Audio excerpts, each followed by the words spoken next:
அந்தரத்தில் தண்ணீரை அடுத்த ஊருக்கு அனுப்ப முடியுமா? அப்படி செல்லும் தண்ணீரோடு மக்களும் சேர்ந்து நடமாட முடியுமா? அப்படி தண்ணீரை அனுப்பி ஒரு ஊரை செழிக்கச் செய்ய முடியுமா? சாதித்துக் காட்டினார் ஒரு சரித்திர நாயகர். கன்னியாகுமரி மாவட்டத்தின் தேங்காய்பட்டணம், கருங்கல், புதுக்கடை ஆகிய ஊர்கள் மேடான பகுதி. அப்பகுதி தண்ணீர் இல்லாமல் வறண்டது. இந்த செய்தி முன்னாள் தமிழக முதல்வர் காமராஜர் செவிகளுக்கு எட்டியது. உடனே கால்வாய் திட்டம் ஒன்று உருவானது. ஆனால் அங்கும் ஒரு சிக்கல் எழுந்தது. சிக்கலை தீர்ப்பவர்வானே சிறந்த தலைவர்.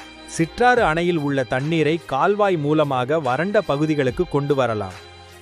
ஆனால் அங்கே பரளியாறு குறுக்கிடுகிறதே, என்ன செய்வது? ஆற்றினை கடந்து செல்லத்தான் எல்லோரும் பாலம் கட்டுவார்கள். ஆற்றோடு மக்களும் அந்தரத்தில் பயணிக்க திட்டமிட்டார் அந்த படிக்காத மேதை. மாத்தூர் கணியான் பாறையையும் கூட்டுவாவு பாறையையும் பாலத்தால் இணைத்தார். 2 மலைகளுக்கும் நடுவே 104 அடி உயரத்தில் 1 கிலோமீட்டருக்கு பிரம்மாண்டமான தொட்டிப்பாலம் கட்டினார். தெற்கு ஆசியாவிலேயே மிகப்பெரிய பாலம் அது. வருகிற ஜூலை 15ஆம் நாளன்று காமராஜர் பிறந்த நாள். 100 அடி உயரத்தில் தண்ணீரை அனுப்பிய தலைவரை அவரது பிறந்த நாளில் நினைவு கூர்வதில் பெருமை கொள்வோம். காமராஜர் வாழ்க்கை பயணம் அழிக்க முடியாத சரித்திரம்.